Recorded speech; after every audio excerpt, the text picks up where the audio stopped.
HarperVia and HarperAudio present The Wake-Up Call: Why the Pandemic Has Exposed the Weakness of the West and How to Fix It, by John Micklethwaite and Adrian Wooldridge, read by Kristin Scott Thomas. Introduction.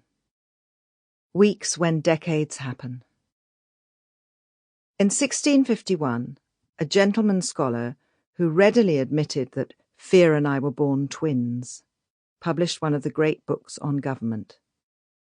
Thomas Hobbes had survived the notoriously bloody English Civil War by fleeing to France, and his great philosophical concern was personal safety. Life in a state of nature was solitary, poor, nasty, brutish, and short, because people were always fighting each other.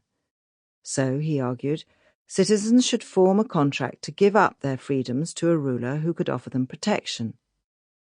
The idea that the state's legitimacy depended on keeping its citizens safe was revolutionary. Back then, kings claimed their position came by divine right, not contract. Hobbes, who also managed to survive the Great Plague in 1665–66 and died in his bed, aged 91, chose for the book's frontispiece a picture of a single great ruler composed of the bodies of hundreds of tiny little subjects. He called it Leviathan. If Hobbes were resurrected today, he would feel vindicated. The COVID-19 pandemic has unleashed fear into the world on a scale not seen since the Second World War. By the end of June 2020, 10 million people had been infected worldwide, and more than 500,000 had died, a quarter of them in the United States.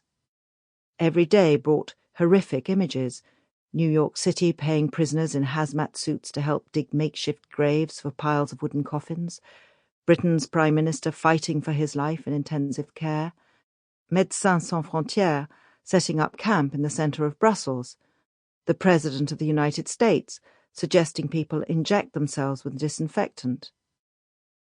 Fear of death has been accompanied by fear of economic ruin. With the total cost to the world economy running into trillions of dollars, whole industries have closed down. Millions of people who thought that their livelihoods were secure now rely on government checks. Indeed, everywhere you look, people who once did not care much about the state have been turning to Leviathan to protect them, and, as Hobbes predicted, giving up their most cherished liberties, even the freedom to leave their own homes. We have allowed the state to regulate our every move, and when the state has let us down, we have broken into fury, most obviously on the streets of America after the killing of George Floyd. The coronavirus has made government important again, not just powerful again, look at those once mighty companies begging for help, but also vital again. It matters enormously whether your country has a good health service and competent bureaucrats. The arrival of the virus was like an examination of state capacity.